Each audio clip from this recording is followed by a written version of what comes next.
કૃષ્ણ. આપણે પ્રાર્થનાની સાથે આજથી મંગલાચરણ પણ લઈશું. એક બેનની રિક્વેસ્ટ હતી કે મંગલાચરણ લઈએ. યદા યદા હિ ધર્મસ્ય ગ્લાનિર્ભવતિ ભારત અભ્યુત્થાનામધર્મસ્ય તદાત્માनं સૃજામ્યહં પરિત્રાણાય સાધૂનાં વિનાશાય ચ દુષ્કૃતાં ધર્મ સંસ્થાનાર્પાયે સંભવામિ યુગે યુગે. વસુદેવ વસુતં દેવં કંસચાણૂરમર્દનમ દેવકી પરમાનંદમ કૃષ્ણં વંદે જગદ્ગુરુમ. ચિંતાસંતાનહંતારો યત્પાદાંબુજરેણવઃ સ્વીયાનાં તાનિજાચાર્યં પ્ರಣમામિ મુહુર્મુહુઃ. યદનુગ્રહતો જંતુઃ સર્વદુઃખાતિગો ભવેत् તમહં સર્વદા વંદે શ્રીમદ્વલ્લભનંદનમ. અજ્ઞાનતિમિરાન્ધસ્ય જ્ઞાનાંજનશલાકયા ચક્ષુરુન્મીલિतं યેન તસ્મૈ શ્રીગુરવે નમઃ. નમામિ હૃદયે શેષે લીલાક્ષીરાબ્ધિશાય નમઃ. લક્ષ્મી સહસ્રલીલાભિઃ સેવ્યમાनं કલાનિધિં. ચતુરભિશ્ચ ચતુરભિશ્ચ ચતુર્ભિશ્ચ ત્રિભિષ્ટતા ષડભી વિરાજતે યોऽસૌ પંચધારદયે મમ. પંચધારદયે મમ. પંચધારદયે મમ. અધ્યાય ત્રીજો, શ્લોક 9. યજ્ઞાર્થાત કર્મણ્યોન્યત્ર લોકોયમ કર્મ બંધનઃ તદર્થમ કર્મ કૌંતેય મુક્ત સંગઃ સમાચર. આપણે પહેલાં યથાર્થ ગીતાના હિસાબે લઈ લઈએ અને પછી એને સરળ શ્લોકમાં લઈ લઈશું. હે અર્જુન, યજ્ઞની પ્રક્રિયા જ કર્મ છે. સ્પષ્ટ છે કે કર્મ એક નિર્ધારિત પ્રક્રિયા છે. એ સિવાયના જે કર્મો થાય છે તે શું કર્મ નથી? શ્રી કૃષ્ણ કહે છે, ના, તે કર્મ નથી. અન્યત્ર લોકોયમ કર્મ બંધનઃ. આ યજ્ઞની પ્રક્રિયા સિવાય દુનિયામાં જે કંઈ કરવામાં આવે છે, આખું જગત રાત દિવસ જેમાં ડૂબેલું રહે છે, તે આ લોકનું એક બંધન છે, નહીં કે કર્મ છે.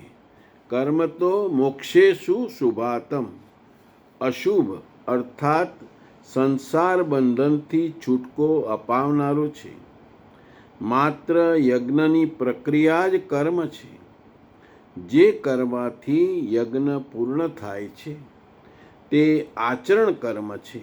આથી હે અર્જુન, આ યજ્ઞની પૂર્તિને માટે સંદોષથી અલગ રહીને સારી રીતે કર્મનું આચરણ કર. સંગદોષથી અલગ થયા વગર આ કર્મ થાય જ નહીં. બહુ સુંદર વસ્તુ કીધી કે આપણે દુનિયામાં જે કંઈ કર્મ કરીએ છીએ એ બધા કર્મના બંધનરૂપ કર્મો છે. એટલે કર્મ કોને કહ્યું છે ગીતાએ? તો જે આપણને પ્રભુ તરફ લઈ જાય. હવે સમજાઈ ગયું કે યજ્ઞની પ્રક્રિયા જ કર્મ છે.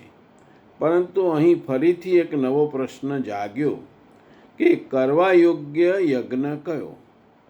આ માટે શ્રી કૃષ્ણે પહેલાં યજ્ઞ વિશે બતાવ્યા વિના યજ્ઞ ક્યાંથી આવ્યો, એ શું આપે છે, પહેલાં એની બધી વિશેષતાઓ સમજાવી અને છેક ચોથા અધ્યાયમાં જઈ સ્પષ્ટ કર્યું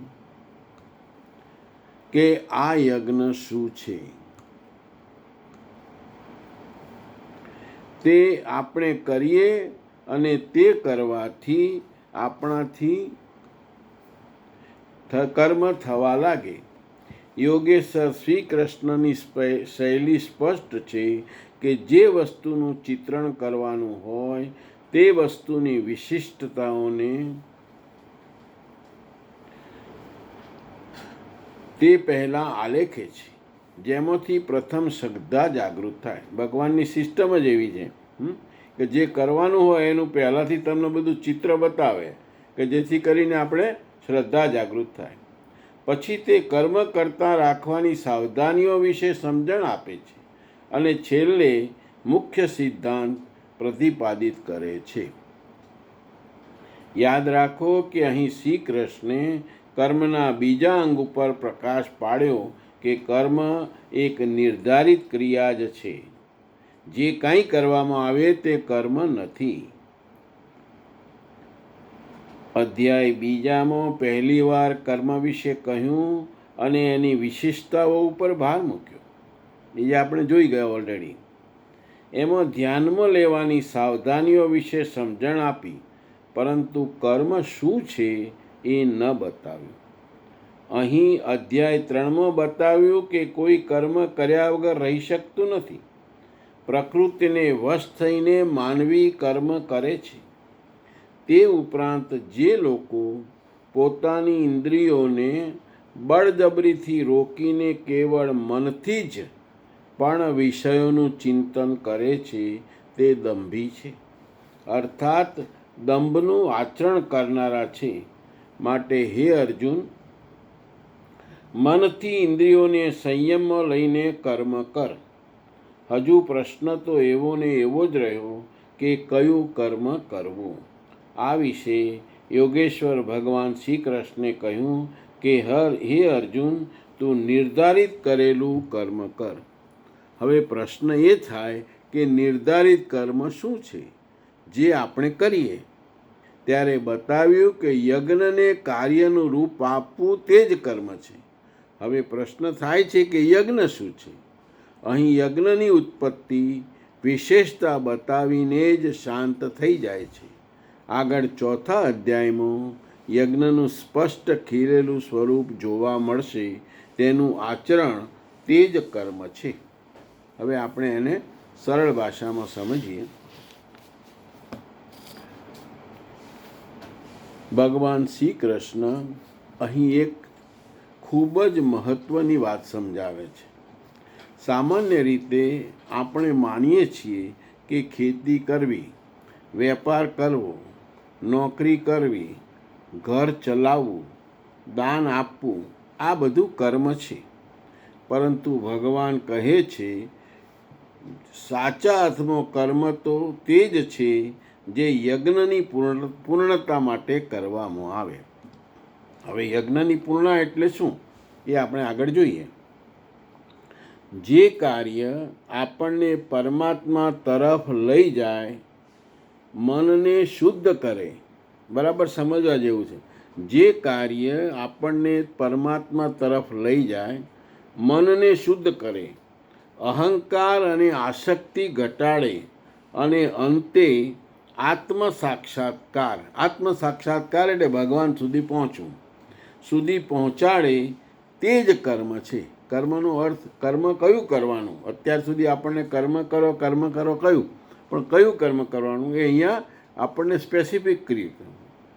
બાકી જે કાર્ય માત્ર ભોગ, પ્રતિષ્ઠા, ધન, પરિવાર અથવા સ્વાર્થ માટે થાય છે તે સંસારનું. બાકીના જે કંઈ આપણે કર્મો કરીએ છીએ એ તો આપણે આપણે કહીએ છીએ ને કે ભાઈ કર્મનું બંધન છે. આ કેમ ભોગવીએ છીએ? તો આપણા આગલા જન્મોના કર્મો છે એવું આપણે કહેતા હોઈએ છીએ. એ જ આ બંધન છે. એટલે જે કર્મો આવા જે કર્મો કરીએ છીએ એ બંધનરૂપ છે. પણ જે કર્મો આપણને ભગવાન તરફ લઈ જાય, આપણા મનને શુદ્ધ કરે, અહંકાર અને આસક્તિ ઘટાડે, જે આત્મ સાક્ષાત્કાર સુધી લઈ જાય, એ જ ખરું કર્મ છે, જે તમને બંધનરૂપ નથી. યજ્ઞ એટલે શું? હવે પ્રશ્ન આવ્યો કે યજ્ઞ કહ્યું તો યજ્ઞ એટલે શું? અહીં યજ્ઞનો અર્થ માત્ર અગ્નિમાં ઘી, જવ કે તલ હોમવાનો નથી. એ યજ્ઞ એ તો પાછી એક સિસ્ટમ જ છે, સાધના છે, અથવા તમે જે કહો. અહીં યજ્ઞનો અર્થ માત્ર અગ્નિમાં ઘી, જવ કે તલ હોમવાનો નથી. યજ્ઞ એટલે પોતાના મન, ઇન્દ્રિયો, વાસનાઓ અને અહંકાર પરમાત્માની પ્રાપ્તિ માટે સમર્પિત કરવાની આંતરિક સાધના. બહુ સરસ વસ્તુ કીધી કે આપણા મન, ઇન્દ્રિયો, વાસનાઓ જે બધી ભરેલી છે એ બધી ભગવાનને અર્પણ કરવાની છે, અને એ જ યજ્ઞ છે. જ્યારે મનુષ્ય પોતાનો સમય, શક્તિ, વિચારો અને જીવન, કઈ વસ્તુઓ? સમય, આપણો આખો સમય, આપણી બધી જ શક્તિ, આપણા બધા જ વિચારો અને આપણું આખું જીવન ભગવાનની પ્રાપ્તિ માટે અર્પણ કરે છે, ત્યારે તે યજ્ઞ કરે છે. યજ્ઞનો બહુ સરસ આપણને અર્થ સમજાયો કે મનુષ્ય પોતાનો સમય, શક્તિ, વિચારો અને જીવન ભગવાનની પ્રાપ્તિ માટે અર્પણ કરે છે, ત્યારે તે યજ્ઞ કરે છે. શ્રી કૃષ્ણ તરત યજ્ઞની વ્યાખ્યા કેમ નથી આપતા? શ્રી કૃષ્ણની શૈલી એક કુશળ શિક્ષક જેવી છે. પહેલાં યજ્ઞના મહિમાનું વર્ણન કરે છે કે યજ્ઞ શું છે, પછી યજ્ઞ કરતા સમયે આવતી મુશ્કેલીઓ અને સાવધાનીઓ સમજાવે. આપણે ભક્તિ તરફ જવું હોય, ભગવાન તરફ જવું હોય તો ઘણી બધી મુશ્કેલીઓ આવવાની છે. એમને એમ તો થતું નથી. આપણામાં કહ્યું છે કે હરિનો માર્ગ છે શુરાનું, નહીં કાયરનું કામ જોને. એટલે મુશ્કેલીઓ તો આવવાની છે, પણ એ મુશ્કેલીઓ બધી ભગવાન તમને આગળથી બતાવી દે છે. અને આ કરીને ભગવાન શ્રદ્ધા મજબૂત કરે છે. આપણે ભગવાન તરફની આપણી જે શ્રદ્ધા છે એ મજબૂત કરે છે. અને પછી ચોથા અધ્યાયમાં યજ્ઞનું સાચું સ્પષ્ટ સ્વરૂપ કરે. એટલે હજુ તો આપણે ચોથો અધ્યાય તો વાર લાગશે, પણ એ વખતે ચોથા અધ્યાયમાં યજ્ઞનું આપણને સાચું સ્વરૂપ બતાવ્યું છે. પણ અહીંયા આપણને આછો પાતળો ખ્યાલ આવી ગયો કે યજ્ઞ શું છે. જેમ કોઈ ડૉક્ટર દર્દીને પહેલાં દવા લેવાની જરૂરિયાત સમજાવે, તેના લાભ બતાવે અને પછી દવા આપે, તેમ શ્રી કૃષ્ણ પણ પહેલાં યજ્ઞનું મહત્ત્વ સમજાવે છે. દાખલા તરીકે ધારો કે કોઈ વિદ્યાર્થી ડૉક્ટર બનવા માગે છે. જો તે રોજ અભ્યાસ કરે, મહેનત કરે, રમવાનું ઓછું કરે, મોજ શોખનો ત્યાગ કરે તો તે પણ પ્રવૃત્તિ છે, પરંતુ ડૉક્ટર બનવાના યજ્ઞનો ભાગ છે. પોતાને જે બનવું છે, ભગવાન મેળવવા છે, તો એ આપણો યજ્ઞનો ભાગ છે. તો એ રસ્તે આપણે સાચા છીએ કે નહીં? પાછી મહેનત તો કરવાની, પણ એ રસ્તાની હોવી જોઈએ. પરંતુ જો તે આખો દિવસ મોબાઈલ, ટીવી અને મોજ મસ્તીમાં પસાર કરે તો તે પણ પ્રવૃત્તિ તો છે. મહેનત તો આમાંય છે. આખો દિવસ મોબાઈલ જોતો હોય, ટીવી જોતો હોય અને દોડ કરતો હોય તો એ પણ પ્રવૃત્તિ તો છે, પણ એ પ્રવૃત્તિ તમને તમારા યજ્ઞનો ભાગ નથી, તમને ભગવાન તરફ નથી લઈ જતી, તમને ડૉક્ટર નહીં બનાવે. આ દાખલામાં કહ્યું છે પણ ડૉક્ટર નહીં બનાવે. પ્રવૃત્તિ તો છે, પરંતુ ડૉક્ટર બનવાના ધ્યેય માટે ઉપયોગી નથી. એ જ રીતે તમે એવી પ્રવૃત્તિ કરતા હો કે જે ભગવાન તરફ નથી લઈ જતી, તો એ આપણા યજ્ઞનો ભાગ નથી.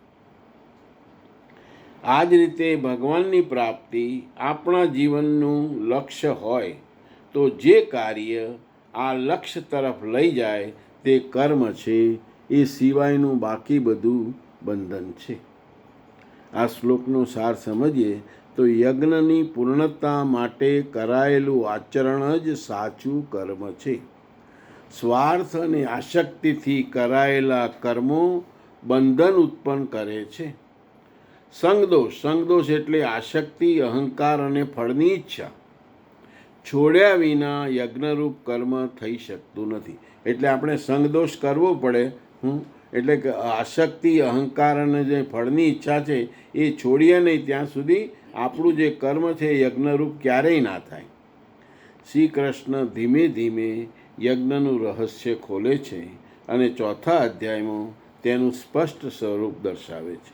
એટલે આ શ્લોકનો મુખ્ય સંદેશ એ છે કે જીવનની દરેક ક્રિયાને ભગવાન પ્રાપ્તિના યજ્ઞ સાથે જોડાઓ, ત્યારે જ તે કર્મ બને છે, નહીં તો તે માત્ર સંસારનું બંધન બની રહે છે. હવે આપણે શ્લોક 10. સહયજ્ઞાજ્ઞા પ્રજા સૃષ્ટા પુરોવાવ પ્રજાપતિ અનેન પ્રસવિષ્ય દ્વમેશ વોસ્તિષ્ઠ કામધુક. પ્રજાપતિ બ્રહ્માએ કલ્પની શરૂઆતમાં યજ્ઞ સહિત પ્રજાની રચના કરી કહ્યું કે આ યજ્ઞ દ્વારા ઉન્નતિ પામશો. આ યજ્ઞ તમારા સૌ માટે ઇષ્ટકામધુક એટલે કે જેમાં અનિષ્ટ નથી, વિનાશ રહિત ઇષ્ટ સંબંધી ઈચ્છાઓને પૂર્ણ કરનારો છે. યજ્ઞ સહિત પ્રજાની રચના કોણે કરી? પ્રજાપતિ બ્રહ્માએ. તો બ્રહ્મા કોણ? શું 4 મોઢા અને 8 આંખોવાળા દેવતા જે લોકોમાં પ્રચલિત છે તે? ના, શ્રી કૃષ્ણના મતે દેવતા નામની કોઈ અલગ સત્તા છે જ નહીં. તો પછી પ્રજાપતિ કોણ છે? વાસ્તવમાં જેણે પ્રજાના મૂળ ઉદ્ગમ પરમાત્મામાં સ્થાન પ્રાપ્ત કરી લીધું છે એ મહાપુરુષ પ્રજાપતિ છે. બુદ્ધિ જ બ્રહ્મા છે. અહંકાર શિવ બુદ્ધિ અજ મન રાશિ ચિત્ત મહાન. આ રામચરિત માનસનો એક શ્લોક છે. એવા સમયે બુદ્ધિ કેવળ યંત્ર છે. એ પુરુષની વાણીમાં પરમાત્મા જ બોલતા હોય છે. ભક્તિની સ્વાભાવિક પ્રક્રિયાનો આરંભ થતાં બુદ્ધિનું ઉત્તરોત્તર ઉત્થાન થાય છે. પ્રારંભમાં તે બુદ્ધિ બ્રહ્મવિદ્યા સાથે હોવાને કારણે બ્રહ્મવિત કહેવાય છે. ઉત્તરોત્તર વિકારો શાંત થતાં બ્રહ્મવિદ્યામાં શ્રેષ્ઠ હોવાથી એ બ્રહ્મવિદ્ધર કહેવાય છે. ઉત્થાન અને સૂક્ષ્મ થઈ જવાથી બુદ્ધિની અવસ્થા વિકાસ પામે છે. એ બુદ્ધિ વિદ્વરીયાન કહેવાય છે. આ અવસ્થામાં બ્રહ્મવિદ્યા, બ્રહ્મવેત્તા પુરુષ અન્યને પણ ઉત્થાનના માર્ગે લઈ જવાનો અધિકાર પ્રાપ્ત કરે છે. બુદ્ધિની પરાકાષ્ઠા છે. બ્રહ્મ વિદ્વરિષ્ઠ અર્થાત બ્રહ્મવિતની એ અવસ્થા કે જેમાં ઈષ્ટ પ્રગટતો હોય. આવી સ્થિતિવાળા મહાપુરુષ પ્રજાના મૂળ ઉદ્ગમનું કારણ પરમાત્મામાં પ્રવિષ્ટ અને સ્થિત રહે છે. આવા મહાપુરુષોની બુદ્ધિ માત્ર યંત્ર છે. એ જ પ્રજાપતિ કહેવાય. એ પ્રકૃતિના યુગ્મો દ્વંદ્વોનું વિશ્લેષણ કરીને આરાધના ક્રિયાની રચના કરે છે. યજ્ઞને અનુરૂપ સંસ્કારો આપવા એ જ પ્રજાની રચના છે. આનાથી પહેલાં સમાજ ચેતના રહિત અવ્યવસ્થામાં રહેતો હોય છે. સૃષ્ટિ અનાદિ છે. સંસ્કાર પહેલાંથી જ છે, પરંતુ તે યસ્તવ્યસ્ત અને વિકૃત છે. યજ્ઞને અનુરૂપ એનું સંસ્કરણ કરવું એ જ એની રચના અથવા સજાવટ છે. એવા મહાપુરુષે કલ્પના આરંભમાં યજ્ઞ સહિત પ્રજાની રચના કરી. કલ્પ નિરોગી બનાવે છે. વૈદ્ય કલ્પ કરે છે. કોઈ કાયાકલ્પ કરે છે. એ ક્ષણિક શરીરનો કલ્પ છે.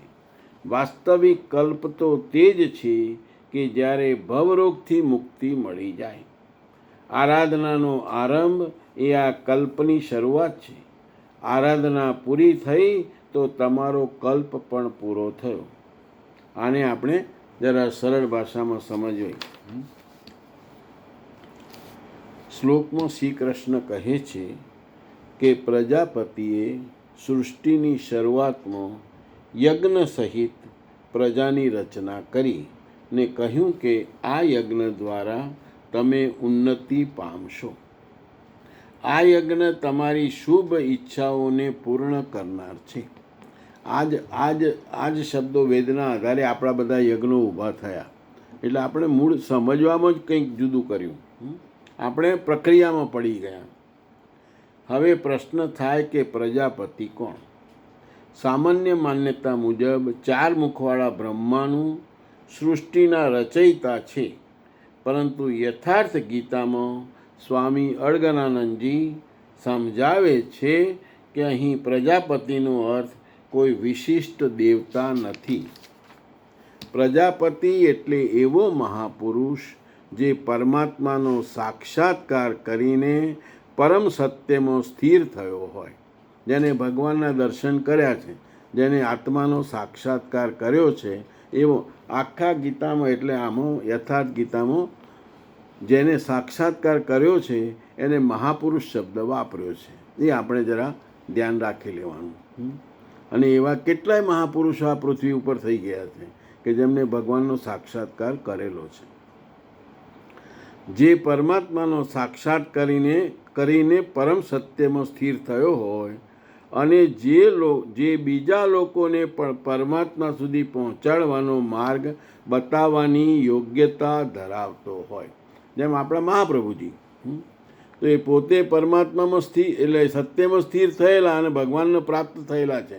એટલું જ પૂરતું નહોતું, એમને આપણને આખું પૃષ્ટિ માર્ગ આપ્યો કે જે આપણને ભગવાન તરફ લઈ જાય, લોકોને પણ પરમાત્મા સુધી પહોંચાડવાનો માર્ગ બતાવવાની યોગ્યતા, એ એમનામાં એટલી યોગ્યતા હતી કે આપણને બધાને પણ ભગવાન સુધી લઈ જાય એવો આપણને રસ્તો બતાવે.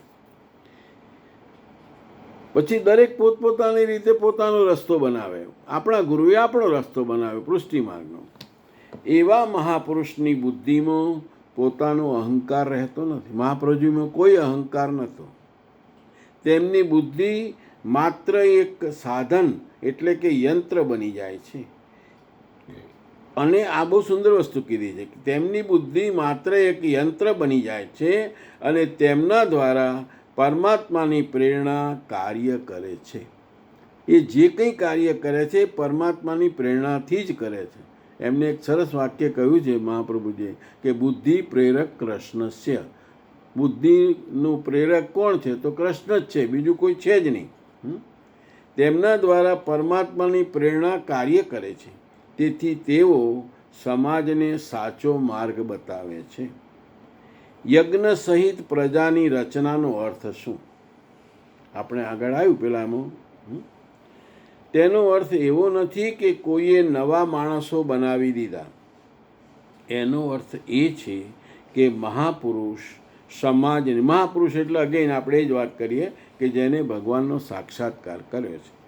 એનો અર્થ એ છે કે મહાપુરુષ સમાજને યોગ્ય સંસ્કાર, યોગ્ય જીવન પદ્ધતિ અને પરમાત્માની આરાધનાનો માર્ગ આપે છે. બહુ સ્પષ્ટ અને સરળ ભાષામાં કહ્યું છે કે મહાપુરુષ એટલે કે અમને આપણે ગુરુ કહીએ. સમાજને યોગ્ય સંસ્કાર, યોગ્ય જીવન પદ્ધતિ અને પરમાત્માની આરાધનાનો માર્ગ. પરમાત્માની આરાધના તો અગત્યની વસ્તુ છે, માર્ગ બતાવે છે.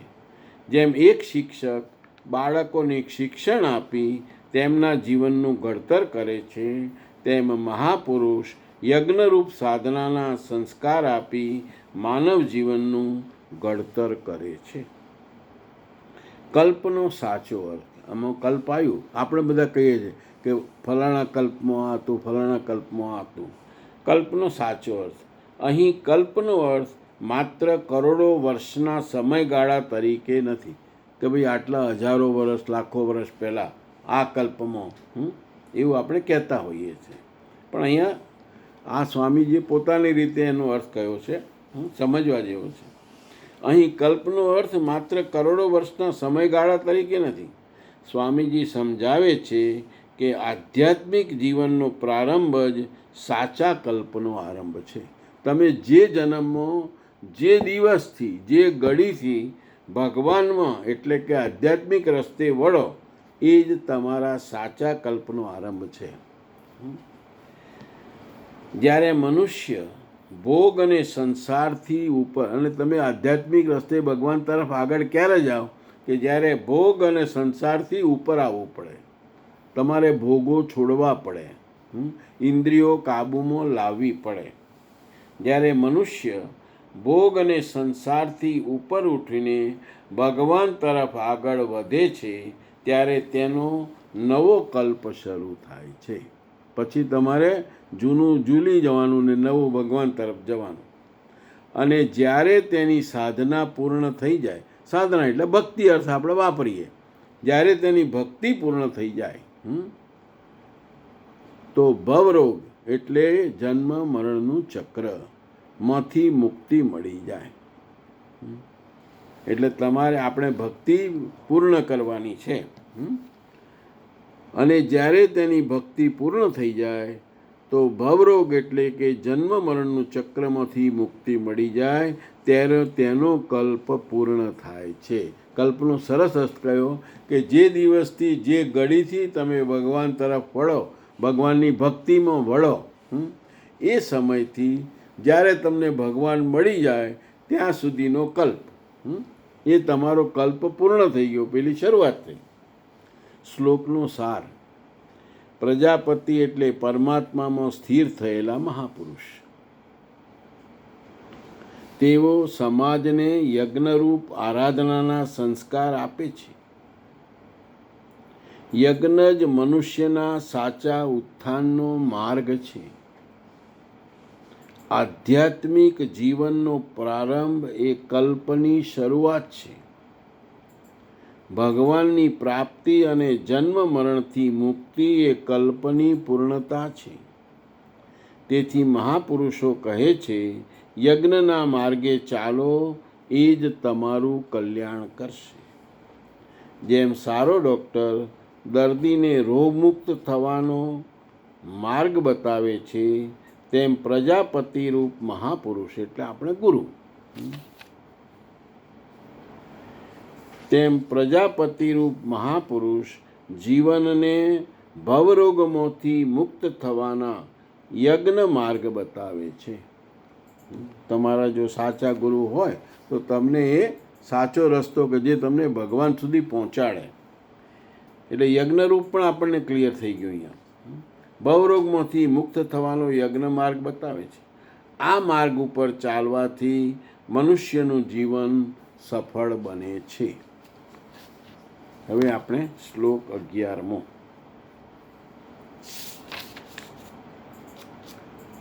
11મો શ્લોક ઘણો લાંબો છે, મને એવું લાગે છે કે પતશે નહીં. એને આપણે બુધવારે રાખીશું 2 મિનિટ વહેલા. જય શ્રી કૃષ્ણ.